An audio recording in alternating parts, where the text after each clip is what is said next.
זה דרך אגב לעשות את זה בעברית או באנגלית? לא ממש כולם פה נראה לי מדברים עברית. הבנתי. אוקיי. אז אני נועם, אני פוסט-דוק ב-EPFL. במקור אני מ-High Energy Particle Physics.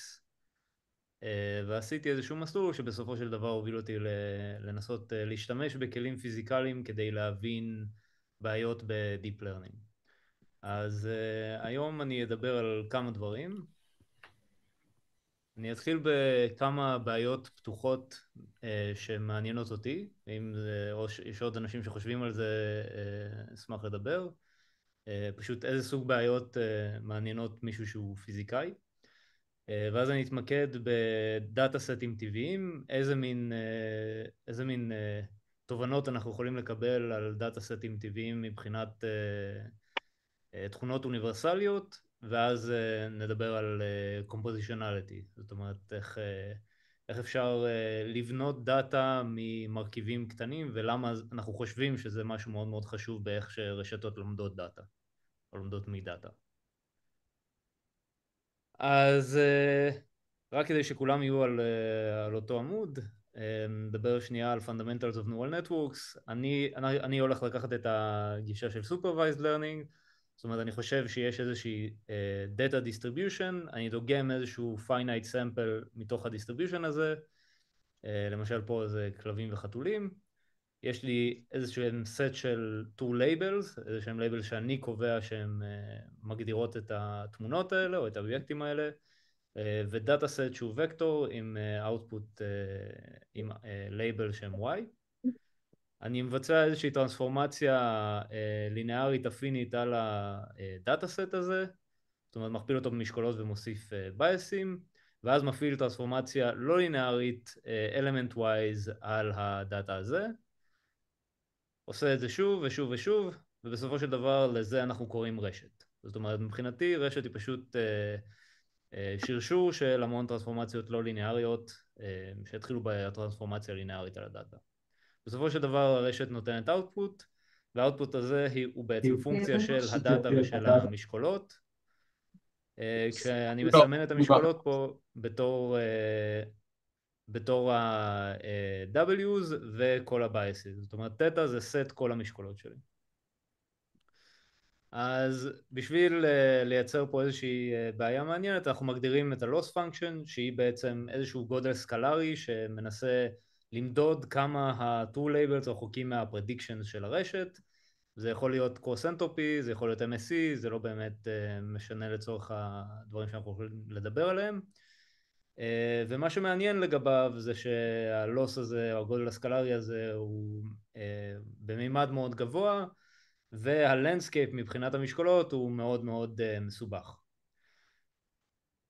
וכדי לסגור את כל הבעיה, אנחנו רוצים למזער את הלוס הזה, זאת אומרת למצוא סט פרמטרים ככה שהארור שלנו יהיה כמה שיותר קטן, זאת אומרת שהפרדיקציות יהיו כמה שיותר דומות ל-true labels, ואנחנו עושים את זה בדרך כלל בשיטות שהן gradient based, עם איזשהו learning rate ובדרך כלל עם איזושהי מידה של רעש. אז בסך הכל זה הסטינג שאני הולך לחשוב עליו ולא משהו מעבר לזה. אני הולך לקחת את ה-statistical learning setup, שזה אומר שאני מניח שקיים איזשהו ground truth distribution, יש איזושהי התפלגות שמתארת טוב את הדאטה שאני מנסה למדל. הרשת שלי בעצם נותנת לי משפחה של פונקציות, שהיא תלויה בארכיטקטורה, במשקולות, בכל הבחירות שעשיתי באיך שבניתי את הרשת. ובתוך המשפחה של הפונקציות האלה קיים פתרון אופטימלי, במובן שהוא הכי קרוב ל-ground truth. לעומת זאת קיים ה-trained model, שזה אומר המודל שאני באמת מאמן עם האלגוריתם שבו אני משתמש, שבמקרה הזה יכול להיות gradient descent. אז הפער בין המודל האופטימלי שהייתי יכול לקבל אם היה לי דרך למצוא את המינימום הגלובלי הטוב ביותר של הרשת, הפער הזה בין ה-ground truth לבין ה-optimal model הוא ה-expressiveness gap. לעומת זאת קיים את ה-optimal model על ה-training set, זאת אומרת בגלל שאין לי גישה לכל הדאטה אז יש לי רק איזשהו מודל שהוא אופטימלי על ה-training set, זאת אומרת, המודל האופטימלי הזה לכאורה יודע על כל הדאטה סט והיה תלוי רק בכמה אני יכול לבטא פונקציות. הפער בין המודל הטוב ביותר שאני יכול לקבל על הטריינינג סט לבין המודל האופטימלי על כל הדאטה הוא ה-Generalization Gap, זה בדיוק מה שאנחנו מודדים עם הטסט לוס בדרך כלל, וההבדל בין הטריינד מודל לבין האופטימל מודל על הטריינינג דאטה סט זה ה-Optimization Gap, וזה תלוי בבחירה שלנו של אלגוריתם אופטימיזציה, שהוא Gradient Descent או כל דבר אחר. אז מה השאלות שמעניינות אותי באופן אישי כפיזיקאי שעובד בתחום הזה? אז השאלה הראשונה היא מה המבנה או הטופולוגיה של ה-Loss Landscape. זאת אומרת, הציור הזה הוא דו-ממדי, אבל בפועל ה-landscape של המינימות הוא מאוד מאוד high dimensional, ויש המון מינימות שאנחנו לא יודעים אפילו אם הם local או global באמת. אז במקום נקודה מינימלית אחת, יש בעצם manifold של פתרונות אופטימליים. ובהינתן איזשהו תנאי התחלה, אנחנו יכולים לסיים בכל אחד מהפתרונות האלה, ואנחנו אפילו לא יודעים אם הפתרונות האלה הם קשורים, זאת אומרת, מחוברים בצורה חלקה או לא. אז יש עבודות שמנסות להבין האם המניפולד הזה הוא חלק, לא חלק, איך המינימות השונות מחוברות, ואנחנו ניסינו לעבוד מגישה של Langevin Dynamics כדי לנסות להשתמש בכלים מפיזיקה כדי לנסות להבין את המימד האפקטיבי של המינימל לנדסקייפ הזה. שאלה נוספת היא, מבין המודלים האופטימליים האלה, זאת אומרת יש מניפולד של פתרונות, איזה מהפתרונות נבחר על ידי הרשת? לבעיה הזאת קוראים ה-implicit bias, וזאת גם בעיה מעניינת. זאת אומרת, מה ברשת גורם לנו לבחור פתרון אחד על פני פתרונות אחרים, וזה יכול להיות תלוי ברשת ויכול להיות תלוי ב-optimization algorithm או בשילוב של שניהם. זאת בעיה שבעיניי מאוד מעניינת. עוד בעיה שהיא מאוד מעניינת היא generalization ו-robustness. אז מצד אחד אנחנו יודעים שאם נוסיף עוד ועוד דגימות, אנחנו מצפים ורואים שרשתות יגיעו לפתרונות מכלילים טוב יותר ויותר, שזה דבר שהוא באופן כללי לא כל כך ברור, ואין סיבה אפריורית שזה יהיה נכון. אבל אנחנו רואים שזה קורה. מצד שני, אנחנו יודעים שהרשתות הן מאוד שבירות, במובן של אם אנחנו לוקחים רשת שיש לה איזושהי פרדיקציות על תמונות מסוימות ומכניסים כמות רעש שהיא מאוד מאוד מאוד קטנה, כך שבשבילנו אנחנו אפילו לא רואים את הפרטורבציה הזאת, זה יכול לגמרי לבלבל את הרשת. והמשמעות של זה בעצם נראה שהמינימום שהרשת מוצאת הוא לא מאוד מאוד יציב לפרטורבציות. אם בכלל קיימת פרטורבציה כזאת, זה אומר שהמינימום הוא לא מאוד מאוד יציב, ואז השאלה היא איך הדברים האלה מתקשרים, בין generalization לבין robustness. ומה שאנחנו נדבר עליו היום זה איך דאטה יכול להיות קשור, או המבנה בדאטה הנראה קשור מאוד ליכולת של רשת ללמוד ולהכליל. עוד דבר שמעניין אותי זה scaling laws, אני מניח שהרבה מאוד אנשים פה מכירים את זה, אבל זו בעצם התכונה שהיא סמי אמפירית ועליה מבוססות, או היו מבוססות הרבה מאוד מהחברות הכי גדולות, והתצפית המאוד פשוטה הזאת שכשאנחנו לוקחים רשת ומגדילים את מספר הפרמטרים שלה עם אותה ארכיטקטורה, נדמה שהביצועים של הרשת על טסט דאטה משתפרים יותר ויותר בצורה של power law. אז בעצם התצפית הזאת אומרת לנו שאם יש לנו מודל גדול יותר ויותר זה טוב, וזה אומר שאם יש לי הרבה כסף ואני יכול להשקיע בלאמן מודל יותר ויותר גדול, אני בסוף מנצח. אז על זה מבוססות הרבה מאוד מהחברות שקמו בתקופת ה-ChatGPT, ואנחנו מנסים לשאול כל מיני שאלות על מה גורם לפאוור-לוז האלה להופיע. זאת אומרת, העובדה שהטסט לוס מתנהג ככה זה לא דבר שהוא טריוויאלי, ואז השאלה היא למה באופן כללי, וזה נראה מאוד מאוד אוניברסלי, זה קורה על המון רשתות, למה ההתנהגות הזאת מופיעה? אז אני אדבר על זה קצת. עוד דבר זה inference scaling laws, זאת אומרת, יש scaling laws בזמן האימון, זאת אומרת, אני לוקח רשת ומאמן אותה עם מספר פרמטרים, ואז מאמן אותה רשת מההתחלה עם מספר פרמטרים יותר גדול, אני רואה שהביצועים משתפרים, ולאחרונה או בשנה האחרונה יש המון הייפ על ריזונינג, זאת אומרת להוסיף זמן באינפרנס במקום הטריינינג וככה לשפר ביצועים. אז אני כתבתי איזשהו מאמר שמנסה להסביר איך האסטרטגיה הכי פשוטה של להוסיף זמן לאינפרנס טיים נותנת לנו ביצועים יותר ויותר טובים בצורה אוניברסלית, בלי לדעת שום דבר על המודל או על הפרטים הקטנים שלו, רק איזושהי תכונה אוניברסלית שלו. הדבר האחרון זה emergence ו-criticality, זאת אומרת יש כל מיני יכולות שהן לא אומנו על ידי הרשת, זאת אומרת אנחנו מאמנים את הרשת לבצע משימה א', ואנחנו יודעים למשל שמודלי שפה מסוגלים לבצע כל מיני משימות שהם אף פעם לא אומנו לעשות, זאת אומרת לא אימנו אף מודל לעשות חיבור, אבל הוא כן עשוי ללמוד איך לעשות חיבור, או לפחות לעשות תיאוריסטיקה של חיבור. אז השאלה היא איך הדבר הזה נוצר, ונראה שהתכונות האלה הן מאוד דומות למעברי פאזה, זאת אומרת השינוי הזה ממודל שלא מצליח לעשות משימה כזאת לפתאום להצליח לעשות משימה כזאת, זו תכונה שהיא מאוד נפוצה במעברי פאזה, כשמערכת עוברת מפאזה אחת לשנייה, וזה נראה ומעברים כאלה מאוד פתאומיים, ונראה שהדברים האלה די ניתנים להסבר. אז למה אני חושב שפיזיקה זה הכיוון הנכון כדי לנסות להבין באמת תכונות של רשתות, במקרה הזה זה יהיה גם של דאטה. דרך אגב, אני לא יודע איך הפורמט, אם זה שואלים שאלות או באמצע או לא, אתם יכולים איך שאתם מה רוצים. שאתה רוצה, מה שאתה מרגיש.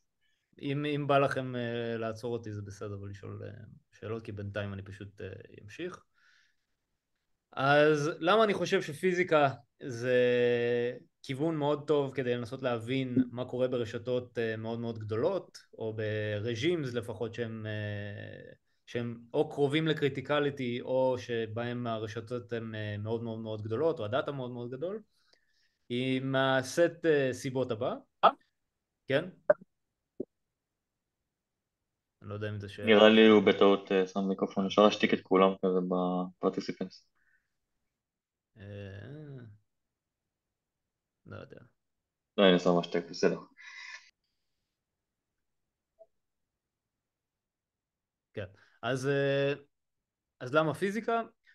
כמו בפיזיקה, יש לנו בעצם, כשאנחנו בונים רשתות, אנחנו בונים אותם מסט קומפוננטים מאוד קטנים, זאת אומרת שערי, כאילו, אקטיבציות, רליוז, פונקציות לא לינאריות, אבל שפועלות element wise, והן עושות אינטראקציה אחת עם השנייה, פשוט בגלל שאנחנו משרשרים אותם אחת אחרי השנייה. אותו דבר בפיזיקה, אנחנו מתחילים מאיזשהם סט של חלקיקים יסודיים, אלקטרונים, פרוטונים, קווארקים וכולי, ובסופו של דבר אנחנו מקבלים מערכות מאוד מורכבות שעושות כל מיני דברים מאוד מסובכים, ועדיין אנחנו מצליחים ללמוד את המערכות האלה. כמו בפיזיקה, גם במשין לרנינג או בדיפ לרנינג, האופטימיזציה או משוואות התנועה הן משוואות מבוססות על גרדיאנטים במרחב מאוד מורכב ו-high dimensional. זה דבר שפיזיקאים עובדים עליו המון שנים. וגם כמו בפיזיקה, נדמה שיש ממש תופעות קריטיות שמתעוררות.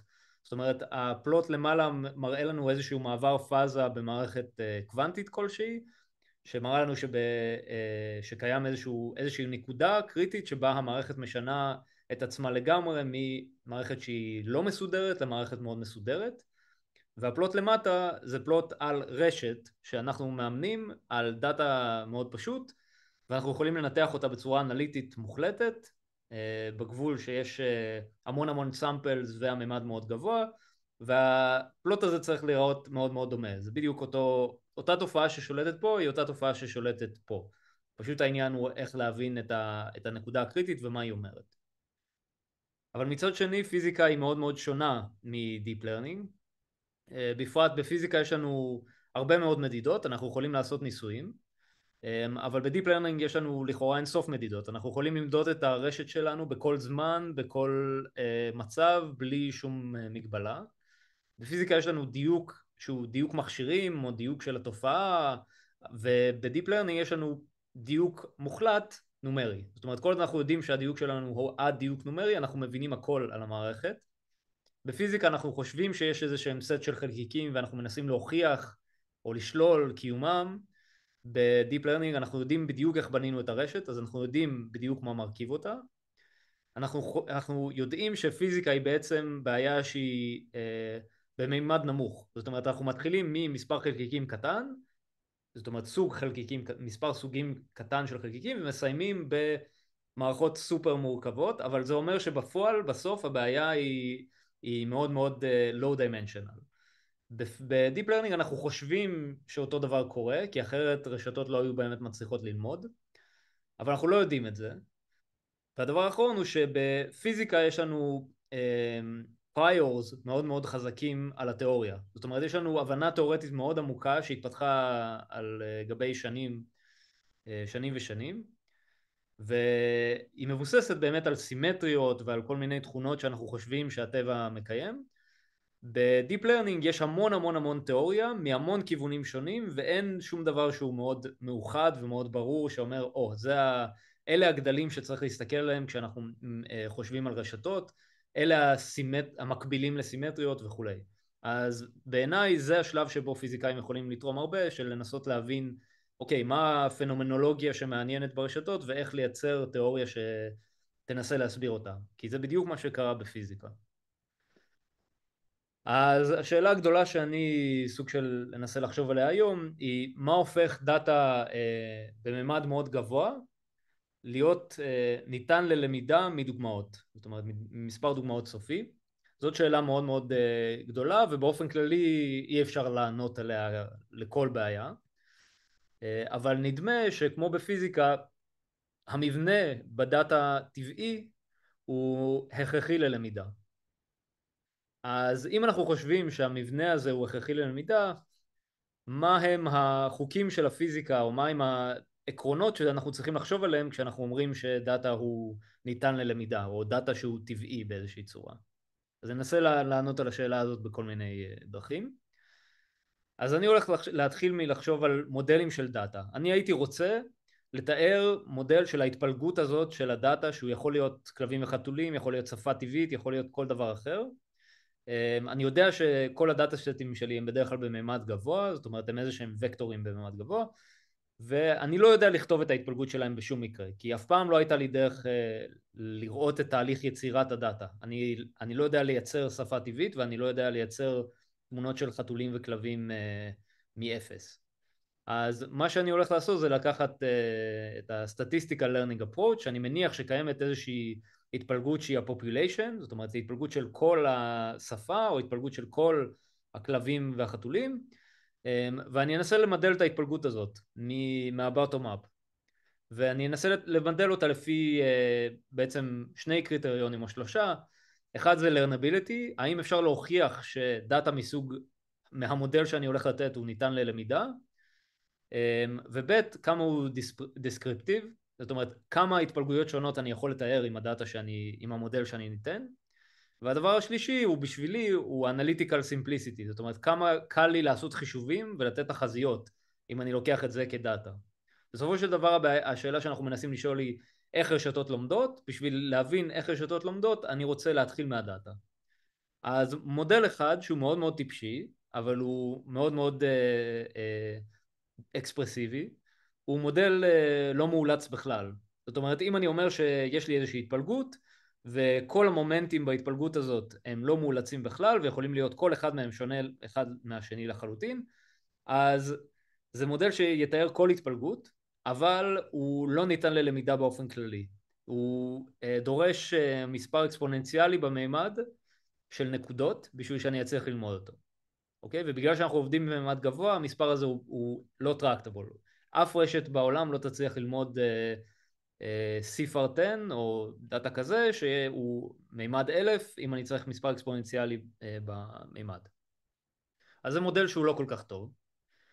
מצד שני, המודל שאני אומר לכם את זה למי שלא יודע, שרוב התיאוריה שנעשית עליו הוא מודל גאוסיאני.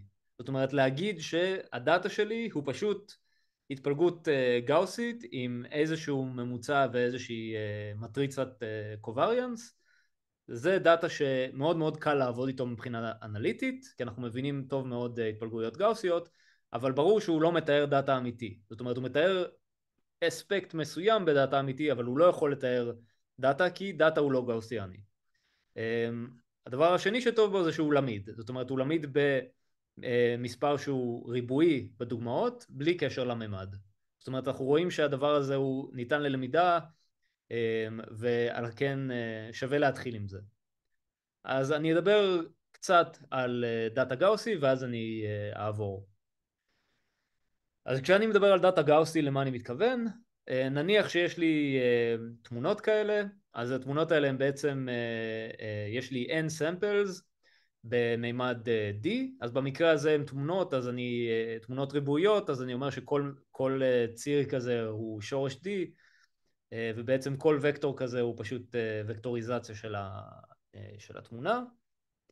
אז אם יש לי n samples במימד d, אני יכול לעשות לדבר הזה וקטוריזציה ולייצר מטריצה שנקראת ה-design matrix.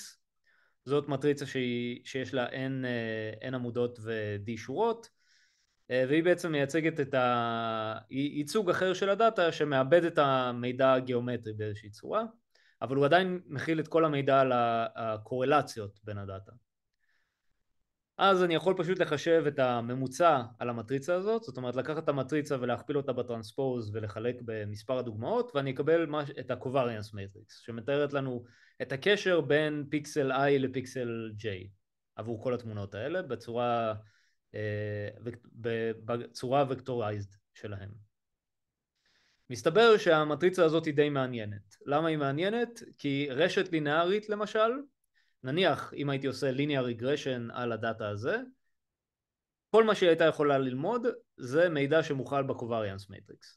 זה אומר שכל רשת שהיא לא לינארית בדרך כלל תלמד לפחות את המידע הזה ועוד מידע נוסף, והמון המון עבודה נעשתה על לנסות להבין כל מיני תכונות של רשתות שהן לינאריות על דאטה כזה, ויש סיבות לחשוב שזה מעניין. אבל מה שמעניין אותנו זה שבעצם אם אני לוקח את ה-covariance matrix הזאת על הדאטה הספציפי הזה, או על דאטה של תמונות שהן אחרות לחלוטין, או על דאטה של צורות, או על דאטה של celebrities, או על כל דאטה אחר, אנחנו מגלים שתמיד יש להם את אותו ספקטרום. זאת אומרת הערכים העצמיים של המטריצה הזאת תמיד נראה כאילו הם מתנהגים כמו איזשהו פאולו.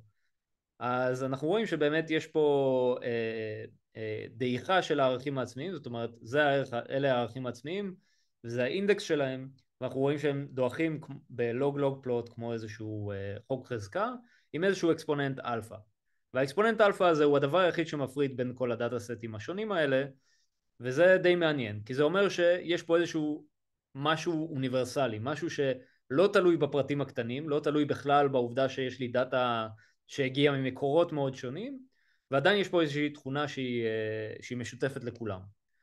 אז השאלה היא למה יש את התכונה הזאת, זאת שאלה שהיא פתוחה, ואיך אפשר להבין את התכונה הזאת, ומה אפשר להבין יותר מזה. אז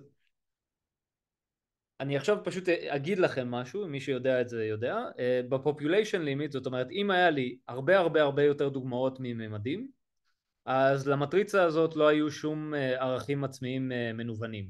זאת אומרת לכל i היה ערך עצמי אחד שמתאים לאינדקס הזה, אבל במציאות אנחנו אף פעם לא עובדים בגבול הזה, אנחנו אף פעם לא עובדים בגבול שיש לנו הרבה יותר דוגמאות מממדים, אנחנו בדרך כלל עובדים בגבול שיש לנו יותר, טוב זה משתנה, אבל בגבול שהממדים ומספר דוגמאות הם קרובים אחד לשני מבחינת הדאטה עצמו.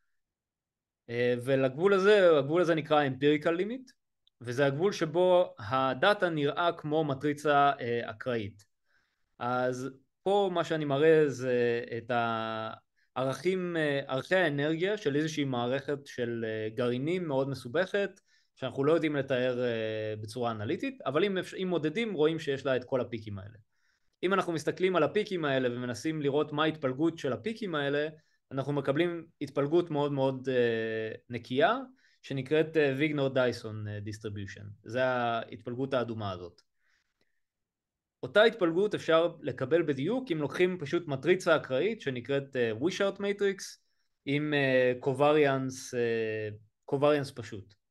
אז ההתפלגות הזאת לא תלויה בכלל במערכת, זאת אומרת מערכת שהיא פיזיקלית ומאוד מאוד מאוד מסובכת, נותנת לי בדיוק את אותה התפלגות כמו מערכת שהיא פשוט מטריצה, שדגמתי את האלמנטים שלה מהתפלגות נורמלית עם איזושהי קובריאנס. זה נותן לנו איזושהי תקווה שאנחנו יכולים בעצם להתעלם מכל התכונות של הדאטה הטבעי ופשוט לנסות להבין, אוקיי, אם יש לנו את ה-power law הזה, יכול להיות שאנחנו יכולים לחשוב על הדאטה הזה פשוט כמטריצה אקראית עם איזושהי קובריאנס ולחשוב על זה כדאטה שלנו. בשביל לעשות את זה אנחנו צריכים להבין איך נראית ה-covariance matrix הזאת, כי בעצם ההתפלגות הזאת היא הערכים העצמיים של ה-covariance matrix הזאת. אז אנחנו רוצים להסתכל על דאטה סטים טבעיים ולהבין האם ההתפלגות מגיעה להתפלגות הזאת. אם התשובה היא כן, אז אנחנו יכולים להבין דברים על ההתפלגות של הערכים העצמיים של דאטה טבעי בלי לדעת שום דבר על הדאטה הטבעי עצמו. אז מה שעשינו זה פשוט מדדנו כל מיני גדלים שהם ידועים ברנדום מטריקס תיאורי, שזה בעצם תחום שלם שהמטרה שלו זה להבין את ההתנהגות של מטריצות אקראיות מאוד מאוד מאוד גדולות. למי שזה עוזר, מה שאנחנו מנסים בעצם לעשות זה לשאול, אם יש לנו משתנים אקראיים, אנחנו יודעים שאם ניקח הרבה מאוד משתנים אקראיים ונסכום אותם, בסוף הם יתכנסו להתפלגות נורמלית לפי ה-Central Limit Theorem. אותו דבר, או דבר מאוד מאוד דומה, קורה גם במטריצות. אם ניקח הרבה מטריצות גדולות, למרות שיש להם אלמנטים שנדגמו מהתפלגות מאוד שונה, אם ניקח הרבה מהם תחת תנאים מסוימים, הם יתכנסו למטריצה שהיא דומה למטריצה הנורמלית. זאת אומרת, במקום Central Limit Theorem יש גרסה אחרת. עכשיו, העניין במטריצות שהן פשוט יכולות להתכנס כמה אופציות. אז במקרה של משתנים אקראיים יש לנו רק התפלגות נורמלית, במקרה של מטריצות יש לנו כל מיני אופציות, אחת מהן היא פואסון, אז זו ההתפלגות הזאת המקווקבת, והשנייה היא ההתפלגות השחורה הזאת, שהיא נקראת הגאוסיאן אורתוגונל אנסמבל. והשאלה לאיזה מההתפלגויות האלה הדאטה יתכנס, או המטריצה שלנו תתכנס, אומרת לנו משהו עמוק על המערכת עצמה. זאת אומרת, האם היא התכנסה להתפלגות GOE או להתפלגות פואסון, ואנחנו רואים שאם אנחנו משתמשים במדדים האלה זה לא באמת נורא חשוב מה הם, אבל הם בעצם ההפרשים בין הערכים העצמיים ולא הערכים העצמיים עצמם. אנחנו מקבלים שהמערכת מתכנסת ל-GOE ולא לפואסון, שזה אומר שאנחנו יכולים להשתמש בזה כדי לקבל תכונות מעניינות. ספציפית אנחנו יכולים להוציא מזה את ה-spectral density, הפרטים האלה לא נורא חשובים, אבל בסופו של דבר המשמעות היא שאנחנו יכולים לקבל את ההתפלגות של הערכים העצמיים. זה מעניין כי אם יש לנו את ההתפלגות של הערכים העצמיים אנחנו יכולים גם לעשות כל מיני חישובים תיאורטיים. אז יכול להיות שזה קצת מעבר לסקופ המתמטי שאנחנו רוצים לדבר עליו, אבל הפואנטה של כל הסיפור הזה היא שבסופו של דבר אם יש לנו דאטה גאוסי אנחנו יכולים לקבל פרדיקציות לטסט לוס של רשתות. זאת אומרת העקומות האלה הם בעצם הטסט לוס של רשת לינארית מאוד פשוטה עם label noise ועם weight decay, ואנחנו מקבלים שהפתרונות האנליטיים האלה הם תואמים בדיוק למה שהרשת הזאת הייתה מוצאת, והיינו צריכים לדעת שהדאטה שלנו מתכנס להתפלגות ה-GOE הזאת כדי להיות מסוגלים לכתוב את העקומות האלה. אוקיי, אז אם יש איזה שהן שאלות עד עכשיו מוזמנים לשאול, אחרת אני אעבור לחלק השני שהוא טיפה יותר אולי קל להבנה או קל לראות. כן, אני אשמח לשאול. כן. אז בעצם הייתה לך, קבעת עובדה, או לא הבנתי אם זה השערה, על ההתפלגות של הערכים העצמיים, ואת גם בדקת את זה באופן אמפירי, ואני מנסה להבין אם זה התהליך שעשית, ואם עשית את זה, אז זה יתכנס לך להשערה שחשבת, שזה מתפלג גאוסי? אז הסיפור הוא שהרבה לפנינו, הרבה מאוד אנשים ראו את התופעה, שנייה אחת,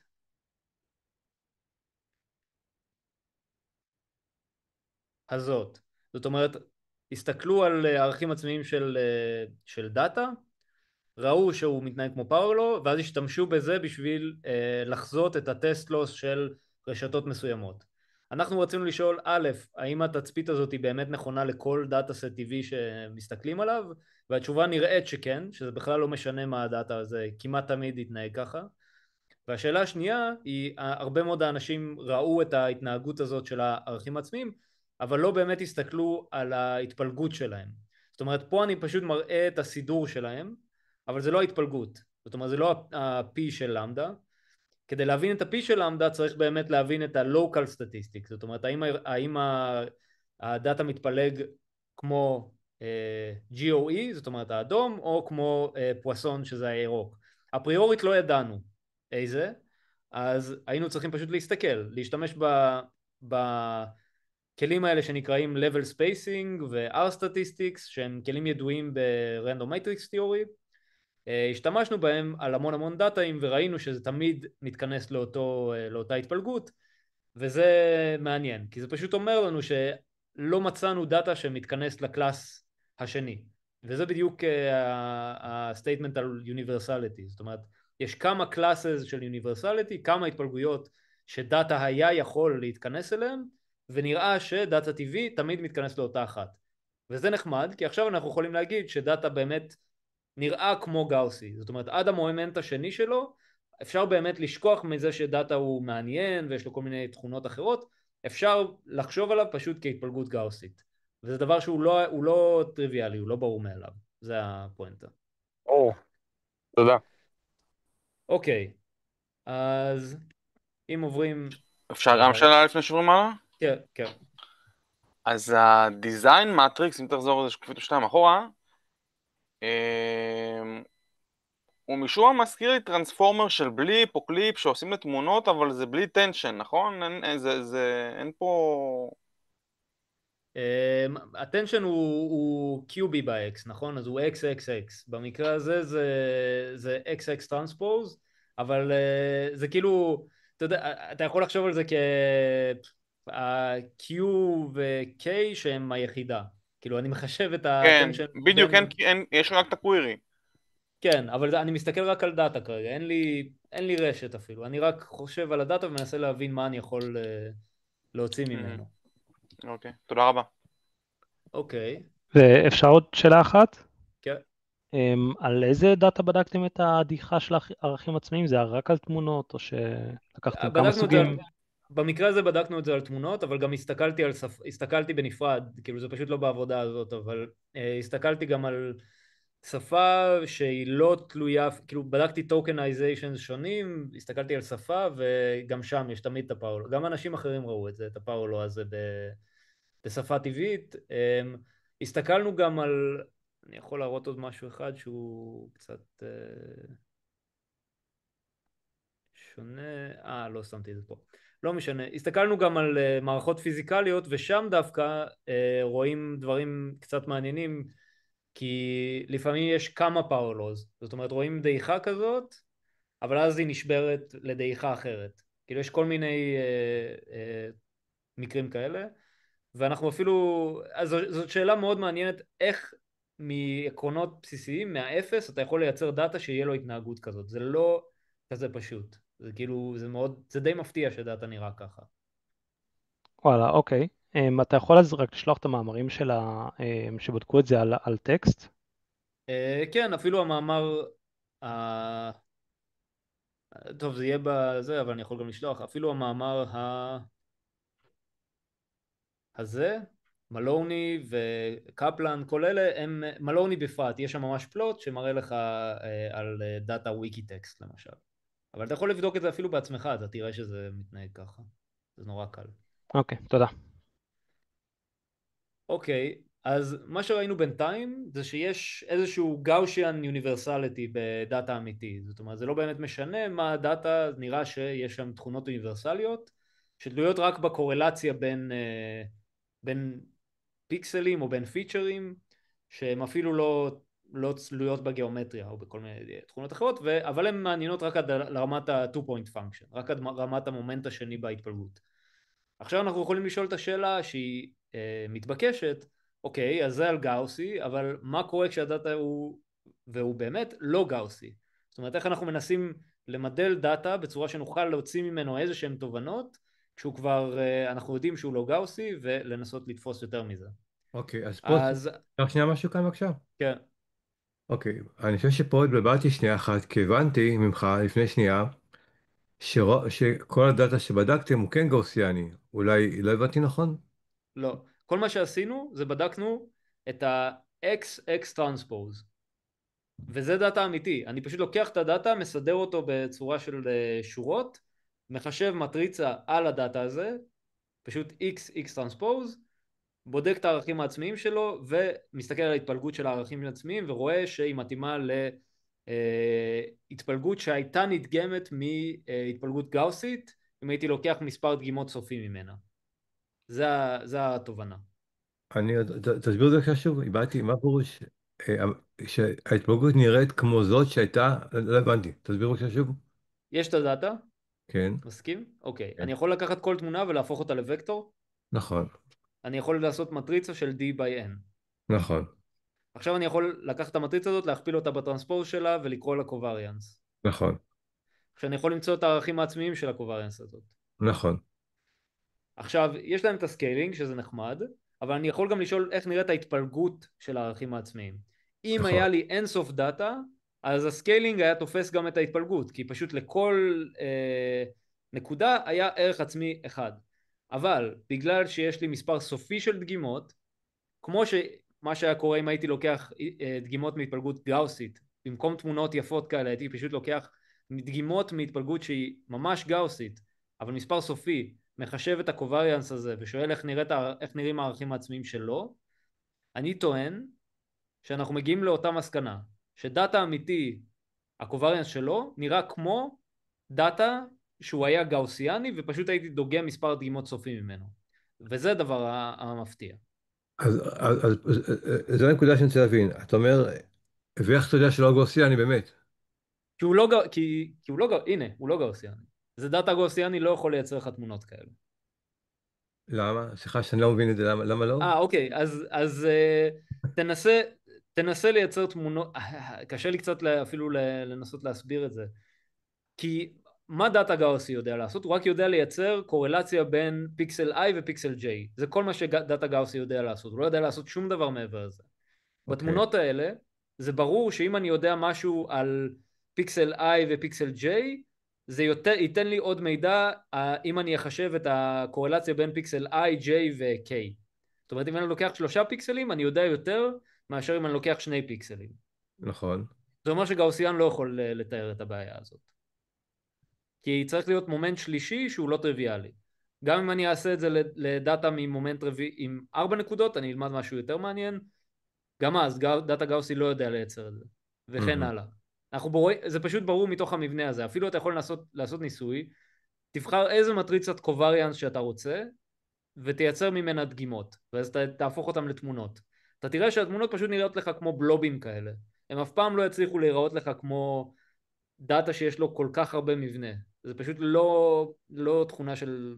חוץ מזה שאנחנו יודעים שדאטה במציאות הוא לא גאוסי. כאילו אנחנו לא...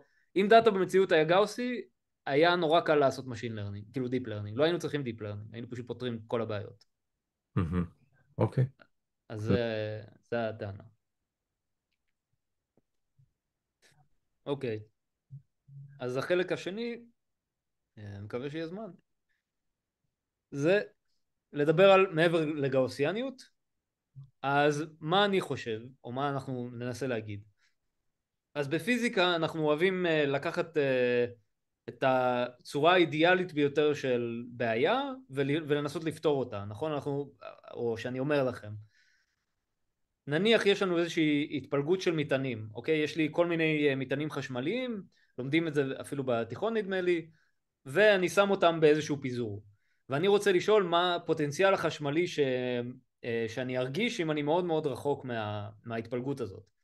אז אנחנו יודעים שאם אני מאוד מאוד רחוק מההתפלגות, אני בכלל לא רואה את הצורה שלה או את המבנה שלה, היא נראית לי כמו נקודה.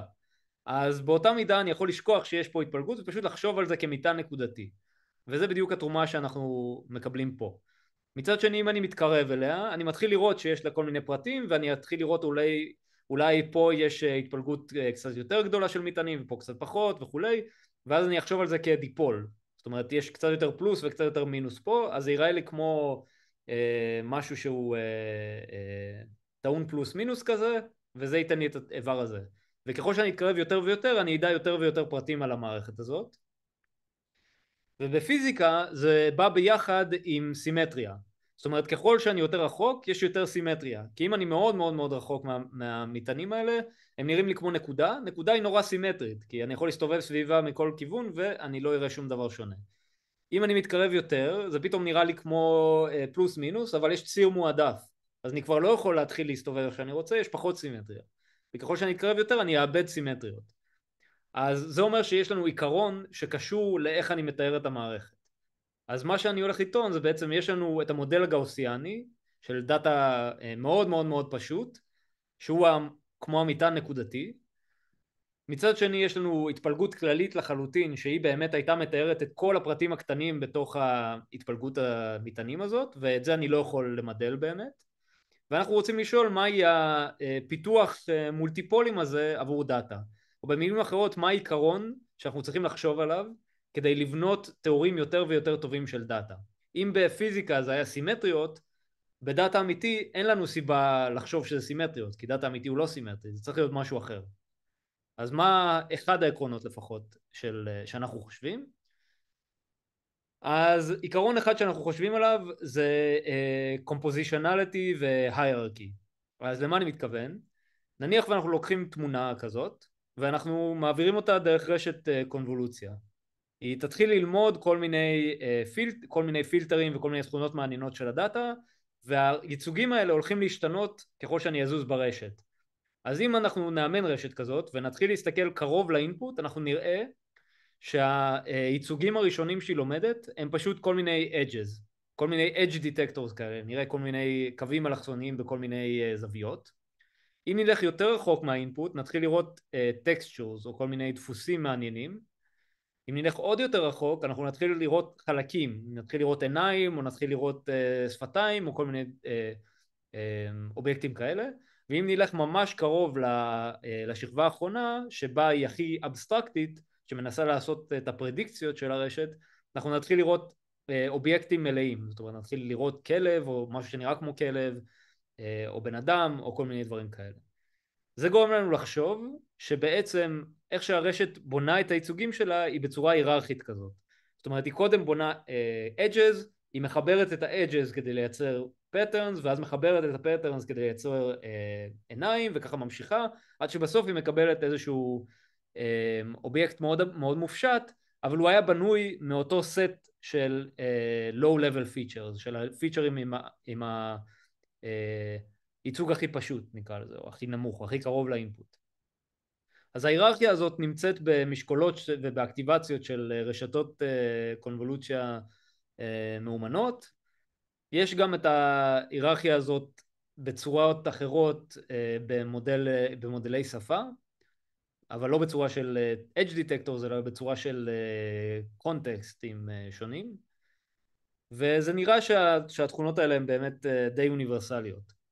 אז אם אנחנו חושבים שקומפוזיציונליטי או היכולת להרכיב דברים מדברים אחרים זה עיקרון טוב, אז אולי ננסה למדל את הדאטה שלנו גם בצורה כזאת. אפשר לשאול כאן יש משהו? כבר... רק שנייה אחת. כן. האם זה לא נכון להגיד שזה בהכרח היררכי, כי ככה בנויה רשת בצורה היררכית? אז זה היה במקרה הזה, אבל אתה יכול לקחת את זה כרמז, אז זה מה שאנחנו עושים, אנחנו לא אומרים, ברור שזה ככה, אלא אוקיי, אם הרשת לומדת ככה, אולי, והיא מצליחה ללמוד, אז אולי זאת דרך טובה לנסות להסביר למה הרשתות באופן כללי מצליחות ללמוד. זה פשוט סוג של evidence, זה לא אמירה כן, זה תמיד יהיה ככה. אוקיי? רגע, עוד שנייה אחת. אני רוצה להבין מה שאתה אומר.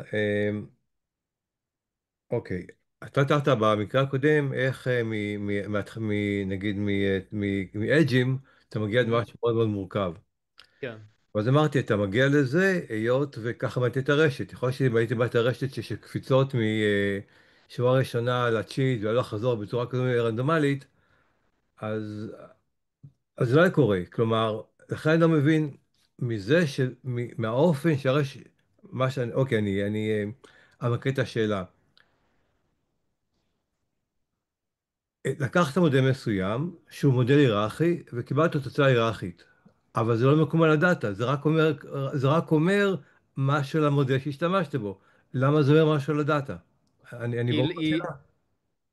אז אני אמשיך ואולי זה יהיה עוד יותר ברור, אבל הפואנטה היא לא, הפואנטה היא פשוט לשאול את השאלה, באופן כללי, אם לדאטה לא היה מבנה, אז ברור שלדאטה יש מבנה, אם לדאטה לא היה מבנה, אף רשת לא הייתה מצליחה ללמוד בכלל, כי הדאטה בממד גבוה מדי.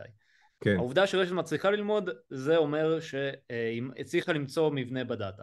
עכשיו אתה אומר, בגלל שבניתי אותה בצורה היררכית, אז קודם כל לא בניתי אותה, אני לא בניתי אותה ולא בנינו אותה בצורה היררכית, בנינו אותה לעומק. זה אולי מה שאתה אומר, כי אף אחד לא אמר שהשכבה הבאה צריכה ללמוד משהו יותר אבסטרקטי מהשכבה הקודמת. זה פשוט תופעה שאנחנו רואים ורגילים אליה נורא, אבל אף אחד לא הכריח את זה לקרות. פשוט לקחת באמת? רשת ושרשרת אותה. לא אני רוצה... אמרת לה תעשי, כאילו תבני ייצוג יותר גבוה שמאלץ אותך לבנות בצורה הזאת. היא הצליחה ללמוד בצורה הזאת כי נכון, עשית בייס, הבייס הזה שהיא עמוקה. אז אתה יכול לשאול, אוקיי, האם רשת שטוחה תלמד אחרת?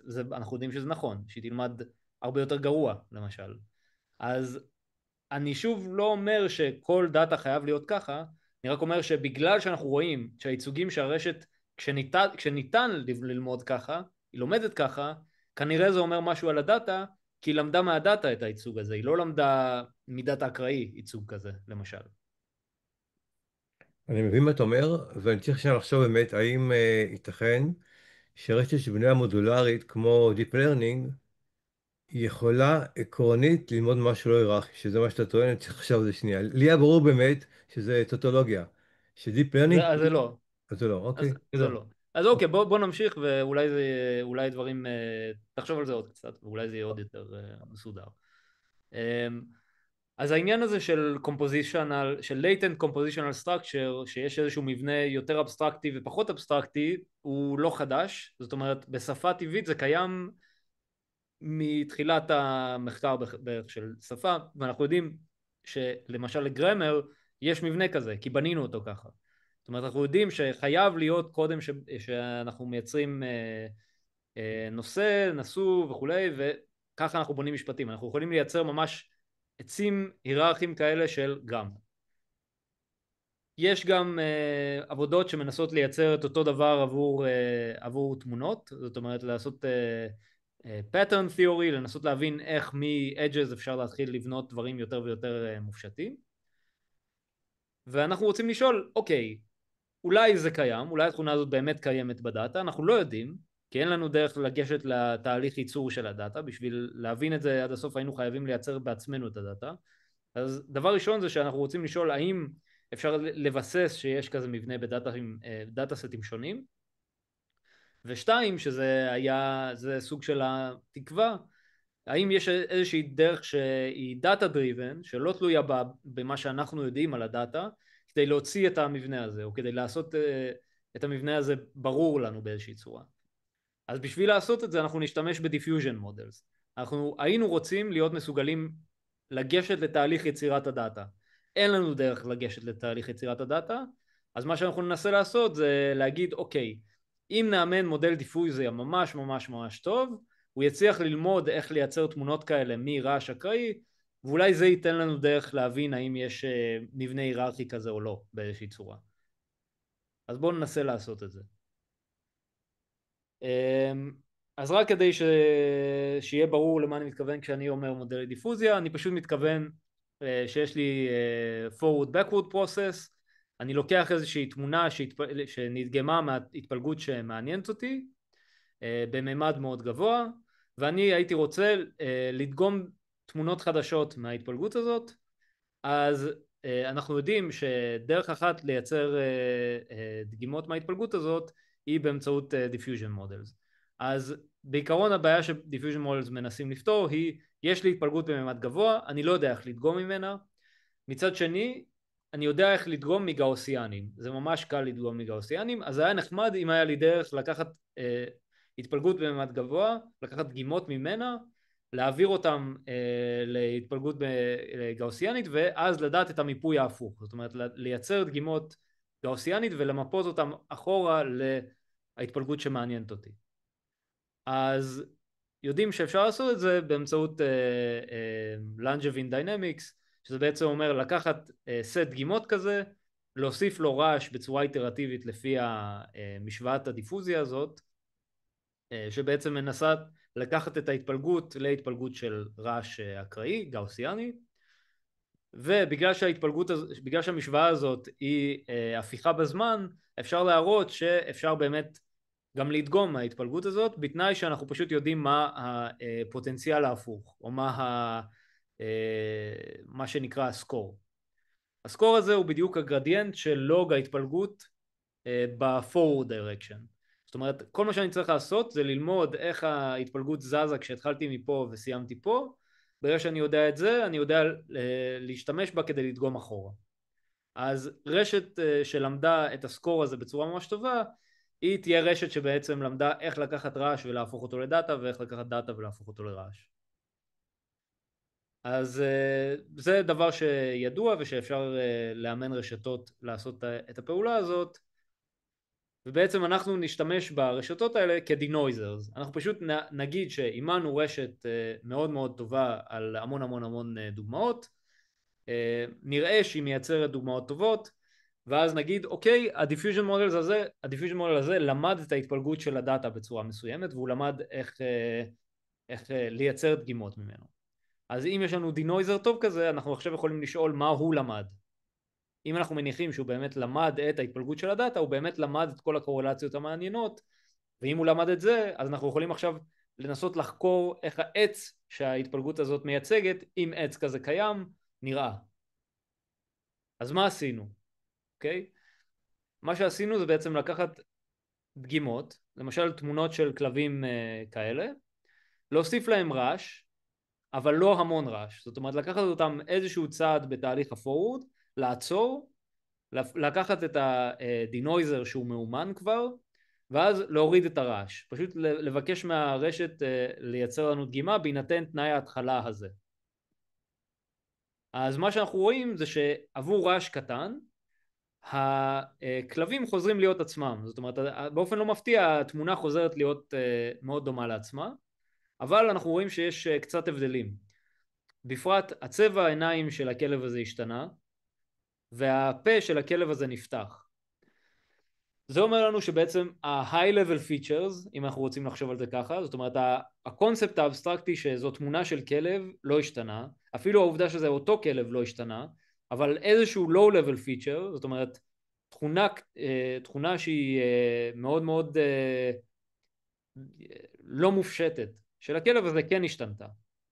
וזה גורם לנו לחשוב שאולי יש פה באמת מבנה היררכי, כי גם בעץ היררכי יהיה לו בדיוק את אותם תופעות. אז אנחנו היינו רוצים לכתוב באמת מודל היררכי כזה של דאטה, אז איך אנחנו עושים את זה? אנחנו בעצם אומרים, בואו ניקח את המודל הכי פשוט והכי מטופש של דאטה היררכי שאנחנו יכולים, ופשוט נדמיין שקיים כזה מודל, שבו אנחנו אומרים שיש איזשהו קלאס, נגיד כלב או חתול, מתוכו אנחנו מייצרים high level features, מתוך ה-high level features האלה אנחנו מפצלים לעוד lower level features וכן הלאה, עד שבסוף ה-lowest level features זה ממש האינפוט שלנו, זה ממש הפיקסלים. אז לזה אנחנו קוראים ה-random hierarchy model. זה מודל שהוא שייך לקלאס של context free grammars, זאת אומרת הוא מתאים להמון מודלים של גרמר בשפה טבעית למשל. אנחנו במקרה הזה, בגלל שהוא הכי פשוט שיש, אנחנו לוקחים אותו ממש כעץ פשוט, כשבכל שכבה אנחנו שומרים את הפיצולים האלה להיות אותו דבר, ומה שנחמד בו זה שהוא מודל גנרטיבי לדאטה, אפשר לייצר ככה דאטה, ואפשר לחשב את כל הקורלציות בדאטה הזה. זאת אומרת, הכל פה הוא או אנליטי או כמעט אנליטי. אז סתם לתת לכם דוגמה של מה זה המודל הזה, איך הוא נראה, אז נניח אני מתחיל מקלאס 1, אני אומר שבעצם יש לו בעצם אוקיי, למודל הזה יש כמה פרמטרים. יש לו את העומק שלו, זאת אומרת, כמה צעדים צריך ללכת מהקלאס עד לפיקסלים, או עד ל-input leaves. יש לו את הפיצולים, זאת אומרת, כמה פיצ'רים מגדירים כל high-level feature, אז בכל שלב אנחנו מתפסים ל-S כאלה, במקרה הזה S שווה 2. יש את V, שזה גודל הווקבולרי, במקרה הזה למשל בשכבה הזאת זה ABC, אז אלה האותיות שיכולות להגדיר לנו מה זה הפיצ'רים.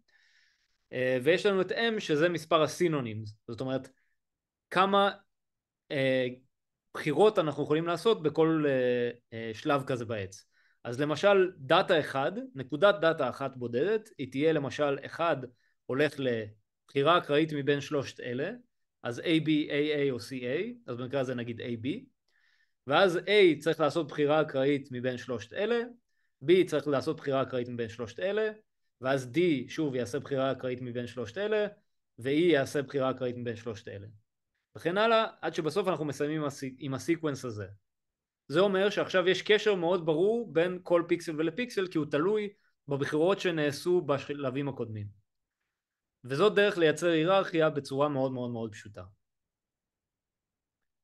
אז הפרטים האלה לא נורא חשובים, אבל מה שחשוב זה שבסוף אנחנו יכולים לייצר פה מספר אקספוננציאלי של נקודות, דאטה, אבל שהקשר ביניהם הוא, אבל שהן מאוד מאוד מאולצות. יש המון קשרים ביניהם, וזה אומר שאפשר ללמוד אותם. זה בדיוק הפואנטה של המבנה ההיררכי הזה, בגלל שברגע שאנחנו יודעים שיש את החוקים האלה, אנחנו כבר לא צריכים לחשוב יותר על העלים האלה. ברגע שלמדנו את החוק, אנחנו כבר לא צריכים לחשוב על הפרטים הקטנים, ואנחנו יכולים לעבור לשכבה הבאה, שזה בדיוק מה שראינו, או מה שחשבנו שראינו ברשת קונבולוציה.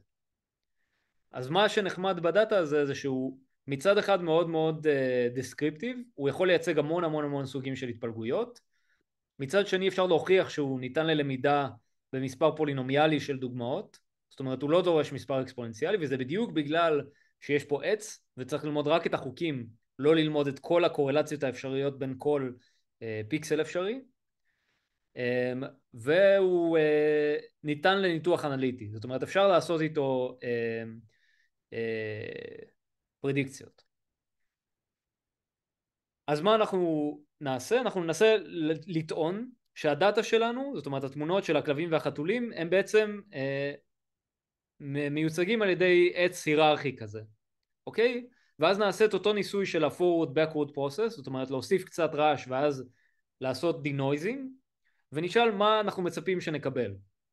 אז קודם נעשה את זה על המודל ההיררכי הנורא מטופש שלנו, ונראה איזה מין תחזיות יהיו, ואז ננסה לראות האם התחזיות האלה באמת קורות על דאטה אמיתי. והספוילר הוא שמן הסתם זה יקרה. אז מה אנחנו חושבים שיקרה? אז נניח ואנחנו מדברים פה על masked diffusion, אז זה אפילו הכי רלוונטי לשפה, זאת אומרת זה מקרה שבו אנחנו לוקחים את הסיקוונס המקורי הזה, ואז עושים מסקינג באקראי לחלק מהטוקנס. במקרה הזה נניח זה מסקינג פרקשן נמוך, אז באופן אקראי בחרנו את האדומים האלה לעשות להם, סליחה, לא את האדומים, את כל מה שהוא צבוע בסיקוונס הזה, בחרנו לעשות לו מסקינג. ועכשיו דרשנו מהדיפיוז'ן מודל לעשות unmasking, לפי מה שהוא למד. הוא למד המון על המודל ההיררכיה הטיפשי הזה, ומה שאנחנו רואים זה שהכחול, סליחה, שהאדום הם טוקנס שהשתנו, והירוק זה טוקנס שהם לא השתנו, אוקיי? אז כחול זה אומר שזה עשה מסקינג והשתנה, ירוק זה אומר שזה עשה מסקינג ולא השתנה. אז מה שאנחנו רואים זה שבחלק מהמקרים הטוקנס משתנים, ובחלק מהמקרים הם לא. הם לא משתנים כשהחוקים מאפשרים להם לא להשתנות. כי אם Y ו-A היה מותר להם להיות ביחד תחת R, אין סיבה שהם ישתנו. אבל אם P השתנה ל-E, ואין לי יותר צירוף שהוא PE שהגיע מהטוקן הקודם שלו, זה מאלץ שעכשיו הטוקן הזה, ה-high level feature הזה חייב להשתנות. ואותו דבר קורה פה, ואז שני אלה ביחד חייבים לאלץ את מה שקרה מעליו, ואז אני צריך לבדוק פשוט את כל מה שהשתנה, ואם קיים D הולך ל-L ו-O, אז לא צריך לשנות יותר. זה אומר שהתהליך הזה עשה כאילו איזשהו מפולת בעץ עד לנקודה מסוימת ועצר. זה בדיוק המקרה שבו low level features השתנו, כי שינינו כמה מהאינפוטים האלה, אבל ה-high level features לא השתנו. בפרט נגיד הקלאס, שלמשל כלב או חתול, לא השתנה. לעומת זאת, אם אנחנו נגיע למאסקינג פרקשן יותר גדול, שהוא עדיין לא כל הטוקנס, פשוט מספר יותר גדול של הטוקנס, יש לנו תחזית אחרת, כי היא אומרת שסטטיסטית יותר סביר שהמקרה יקרה שאנחנו נחדור יותר ויותר עמוק לתוך העץ, עד שנאלץ שגם הקלאס ישתנה. אז התחזית היא שיהיה קיים מאסקינג פרקשן סופי, שהוא לא כל הטוקנס, שבו נעבור פאזה, זאת אומרת שהקלאס ישתנה מ-H ל-C, או מכלב לחתול. וזה על המודל הטיפש שלנו, בלי שום, אין רשת, אין כלום. יש רק, כן. אני רוצה להבין, אז מה שאתה אומר כאן, בהנחה שהפיצול הוא תמיד לשניים, אוקיי? ויש לי, לא זוכר כמה טוקנים בשפה, אז המעבר הפאזה קורה ב-0.5? זה פרדיקציה ספציפית למודל הספציפי הזה, אבל אתה יכול לשנות את S, ואתה יכול לשנות את V, ואתה יכול לשנות את M. ככל שתשנה אותם, זה פשוט ישנה את המקום של המעבר פאזה, אבל זה לא ישנה את העובדה שהוא קיים. אני מבין, אוקיי, תודה. אז מה שעשינו זה ניסינו למדוד את זה גם בדאטה אמיתי, ושם אנחנו לא יודעים את העץ, אנחנו יודעים רק את ה-lowest level feature הזה. אז אם אנחנו יודעים רק את ה-lowest level features האלה, אנחנו צריכים להשתמש בכלים מפיזיקה למשל. שזה פשוט למשל לנסות לחשוב על זה כשרשראות ספין כזה. אנחנו אומרים שאם טוקן השתנה כשעשינו forward backward process כזה, אז אנחנו נסמן אותו באחד או בפלוס, ואם הוא לא השתנה נסמן אותו במינוס אחד, אוקיי? ואז אנחנו פשוט יכולים לחשב את הקורלציות בין השינויים. אנחנו יודעים לחשב את הקורלציות האלה ויש להם איזושהי משמעות. בסופו של דבר זה דבר שעושים המון בפיזיקה, והוא יכול לסמן לנו בדיוק על מעבר פאזה, האם השינויים קורים ביחד או לא. אז זה מה שחשבנו שיקרה ברנדום היירקי מודל, וזה מה שקורה בדאטה טבעי. אז אנחנו לוקחים תמונה של נמר כזה, מוסיפים קצת רעש ועושים דינויזינג, ואנחנו רואים שבאמת העין שלו השתנתה, אבל הקלאס לא השתנה. זאת אומרת, הנמר הוא עדיין אותו נמר. כל מיני דברים אחרים יכולים להשתנות, למשל העשב יכול להשתנות, אבל הקלאס נשאר אותו דבר. לעומת זאת, אם נעלה קצת את מידת הרעש, מ-0.5 ל-0.6, פתאום אנחנו רואים שהקלאס השתנה. זאת אומרת, פה יש נמר ופה זה כבר דוב. זה דאטה פשוט מ-ImageNet, והקלאסיפיקיישן שלהם ממש השתנה. אז פה הגענו עד לקצה של העץ, אבל עדיין אנחנו רואים שחלק מה-low level features נשארו, שזאת הייתה גם תחזית. זאת אומרת, הרקע עדיין נראה כמו רקע ירוק, והאף עדיין נראה ככה, והאוזן עדיין נראית ככה, ואם נגדיל עוד יותר את כמות הרעש, הקלאס באמת השתנה, ואז אין סיבה לחשוב שנקבל כל פעם את אותו קלאס, נקבל כל פעם קלאס שונה, ואפילו יותר פיצ'רים משתנים. אבל אם עכשיו ניקח את הנקודות האלה ונעשה להם overlay על התמונה המקורית, אנחנו נראה שאותם פיצ'רים נשארו. זאת אומרת, low level features יכולים להישאר, למרות שה-high level features משתנים. שזה בדיוק התכונה של compositionality, שאנחנו יכולים לסדר מחדש תבניות, לקבל משהו אבסטרקטי שהוא יכול להיות שונה לגמרי, אבל עדיין חלק מהדברים, בגלל שיש לנו מספר סופי של אלמנטים, חלק מהם תמיד חייבים להישאר. אז זאת הייתה התחזית שלנו על דאטה RHM ואז על דאטה טבעי, ואפשר למדוד את זה. אז זה בדיוק מה שמדדנו, מדדנו את הקורלציות האלה בין השינויים. זה לא סופר קריטי להבין מה קורה פה, אבל מה שחשוב זה לראות שהאורך קורלציה מתבדר בדיוק במעבר פאזה הזה, והפיק הזה אומר לנו, זה החתימה שבעצם שיש לנו מבנה היררכי, שיש פה מעבר פאזה בדיוק בנקודה של הפרדיקציה של המעבר פאזה הקריטי הזה. זה במודל ה-RHM הזה, ואז עשינו בדיוק את אותו דבר על דאטה אמיתי, ורואים שגם שם יש בדיוק את אותה התנהגות, יש מעבר פאזה בדיוק בנקודה שבה הקלאס משתנה, זאת אומרת בנקודה שבה הנמר הזה משתנה לציפור או לכל קלאס אחר, זה בדיוק הנקודה שיש את הפיק, וזה פשוט מודל שמאומן על קליפ. ואז עשינו את זה גם על שפה, אז זה קורה אותו דבר גם בשפה, זאת אומרת אנחנו עושים פה masked diffusion, וגם פה אנחנו רואים שיש פיק בדיוק שהתוכן של הפסקאות מתחיל להשתנות. אנחנו רואים פה כל מיני דברים מעניינים כמו שמילים משתנות ביחד, כאילו bunches of words כזה משתנות ביחד, וזה בדיוק מה שקורה בעץ כזה. אנחנו רואים שיש גם שינויים סמנטיים מעניינים, זאת אומרת למשל ברעש נמוך אנחנו רואים שזאת פסקה שמדברת על מלחמה, אז בהקשר של מלחמה אפשר לחשוב שפוט למשל אפשר להחליף אותו בטנקס, אז אנחנו רואים שיש פה כל מיני שינויים סמנטיים מעניינים, וגם פה nearly התחלף ב-almost, כי זה היה צריך לדעת על כל ההקשרים מעבר.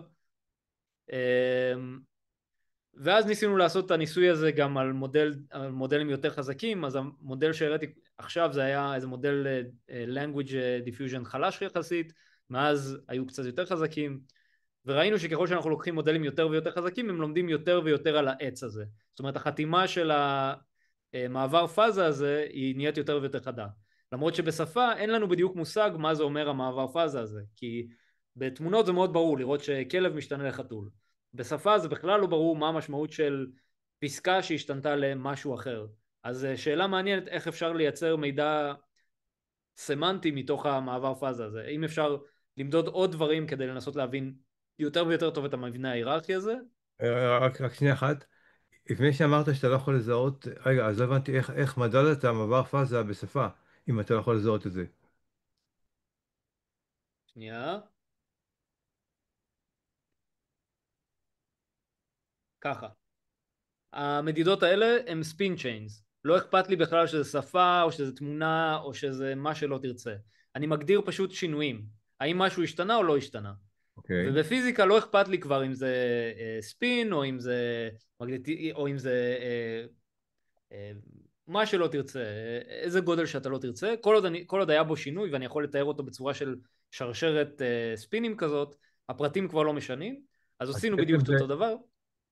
וזהו. זאת אומרת שכאן המעבר פאזה מוגדר עם אורך השרשרת הוא מגיע לאינסוף, כאילו, זה הכוונה? אם הסספטיביליות מתבדרת, זאת אומרת, האם האורך הקורלציה של השרשרת, זאת אומרת, האם כל השינויים קורים ביחד, זאת אומרת, המקום שבו השרשרת יודעת על כל הפיקסלים בה, נקרא לזה, או על כל הטוקנים בה.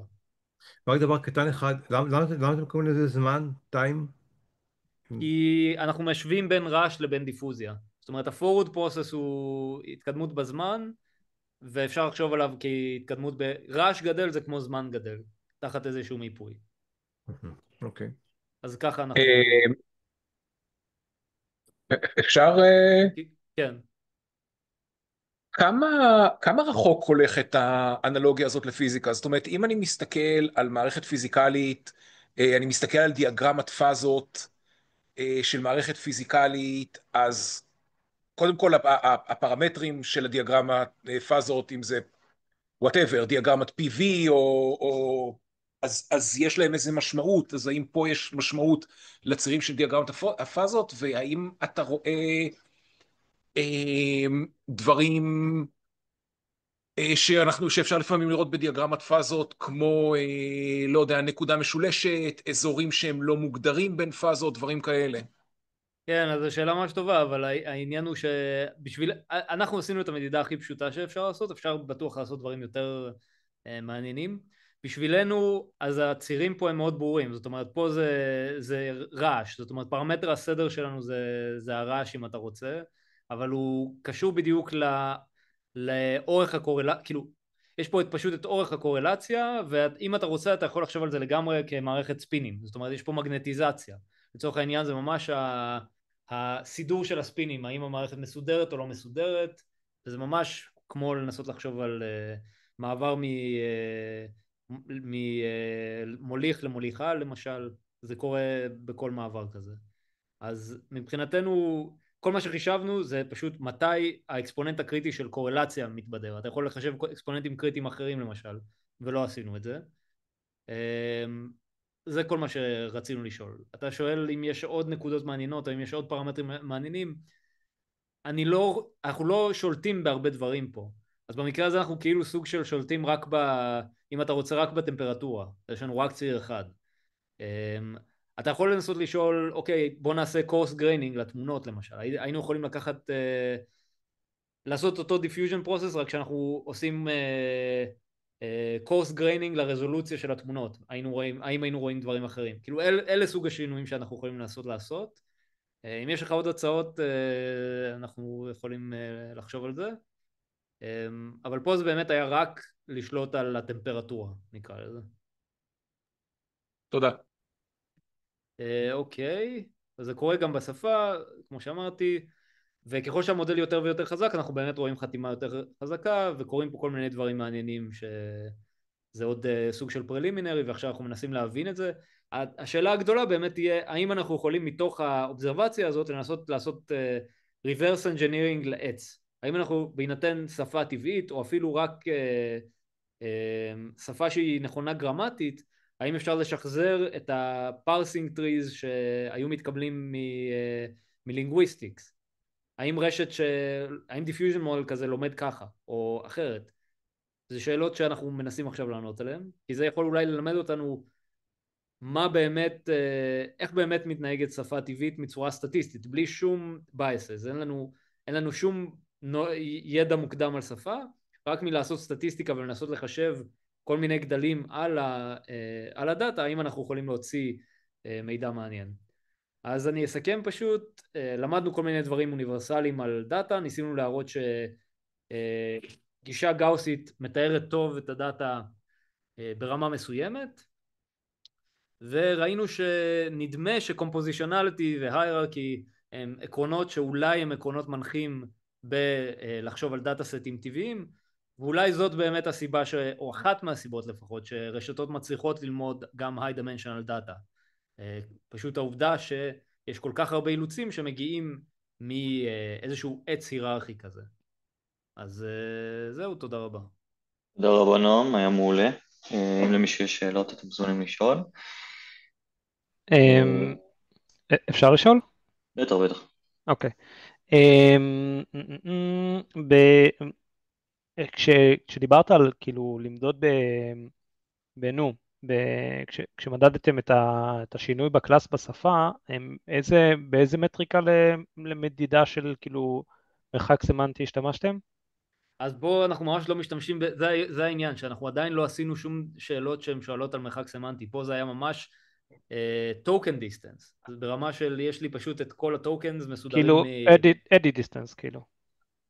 אוקיי, אולי אני לא מכיר את לא, edit distance, כאילו כמה טוקנים אתה צריך לשנות כדי להגיע מטוקן אחד לטוקן אחר, לא משנה. אוקיי, אני לא בטוח שזה אפילו זה, כי אנחנו פשוט ליטרלי מודדים את הקורלציה בין שינויים בין טוקן I לטוקן J על השורה שלה. אם זה מה שאתה אומר, אז זה. בערך, אוקיי, לא משנה. אוקיי. ואתה יכול לחזור לשקופית 33? כן. כאילו, נראה לי הגיוני שככל שאתה כאילו עולה בעץ, סוג של, אז יש שם איזושהי נקודה מסוימת שאמרת, כאילו, כמו שאמרת בתמונות, שכאילו הקלאס משתנה, ואם בסופו של דבר, מה שמשנה את הקלאס זה המודל דיפוזיה, אם בסופו של דבר אתה יכול להגיד, וואלה, בשכבה הזאת זה השתנה במודל דיפוזיה. אז עשינו את זה גם, אז עשינו את הניסוי הזה, הם עשו את זה אפילו לפני אז זה עבודה עם הקבוצה של מתיו ויארט ב-APFL, אני לא יודע אם יש לי את זה, אולי יש לי את זה, כן, אז זה פחות או יותר זה. מה שעשינו והם עשו גם אפילו לפניי זה פשוט להגיד, וזאת התמונה הכי טובה, זה פשוט לקחת את המודל דיפוזיה, והוא בנוי כיונט נגיד, אז אתה יכול בכל שכבה של המודל דיפוזיה לדחוף קלאסיפייר, ולשאול אוקיי, מה הקלאס שאתה חושב שהוא, על דיפוזיה מלאה. זאת אומרת עכשיו אני לוקח תמונה נקייה, ופשוט מעביר אותה דרך המודל דיפוזיה, ועכשיו עושה קלאסיפיקציה בכל שכבה, ואומר לה אוקיי, זה הקלאס של הפיצ'ר שלמדת בשכבה הזה.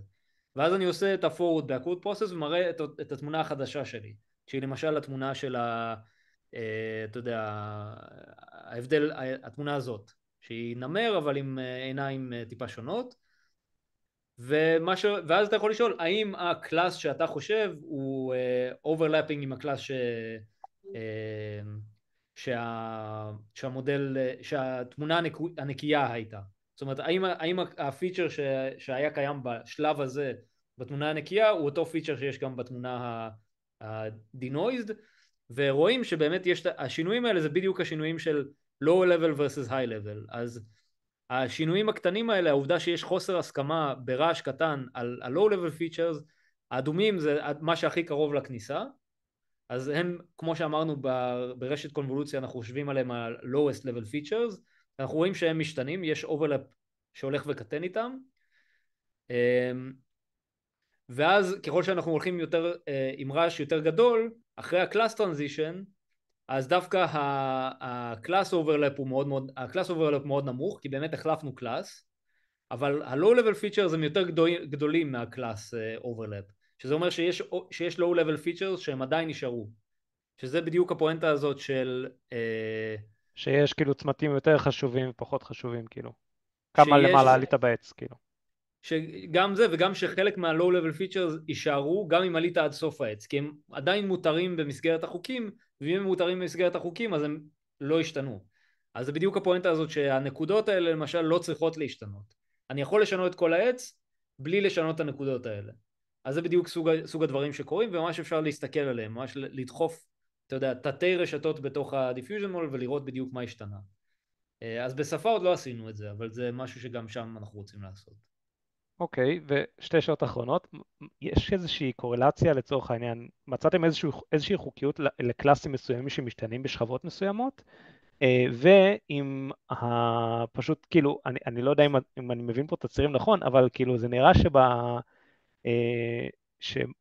שבציר הזה היה צריך להכניס הרבה יותר רעש כדי שקלאס ישתנה מאשר בציר הקודם, אלא אם כן אני מבין את הצירים לא נכון. זה על המודל ה-Random Hierarchy מודל, שבו אנחנו ממש יודעים לחשב את כל העקומות האלה בצורה אנליטית. זאת אומרת, פה אנחנו ממש יודעים להגיד בדיוק מתי כל שכבה בעץ הולכת להשתנות, ויש את אותו פלוט רק על דאטה אמיתי, שהוא זה. למשל, זה מאוד קטן, אבל בוא נראה. אוקיי, ואז הכמות רעש כאילו יותר דומה למה שבאמת צריך. אז אתה רואה שבדיוק זה פחות נקי, אבל זה בדיוק אותו דבר.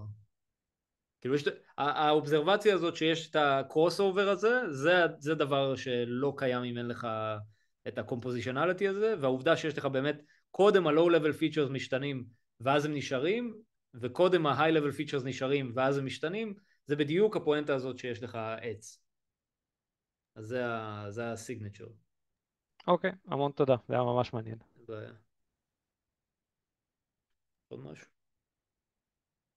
טוב, אז אם זו השאלה האחרונה, תודה רבה לכולם שהגעתם, תודה רבה נועם, היה ממש טוב. שיהיה שקט לכולם ונתראה פעם.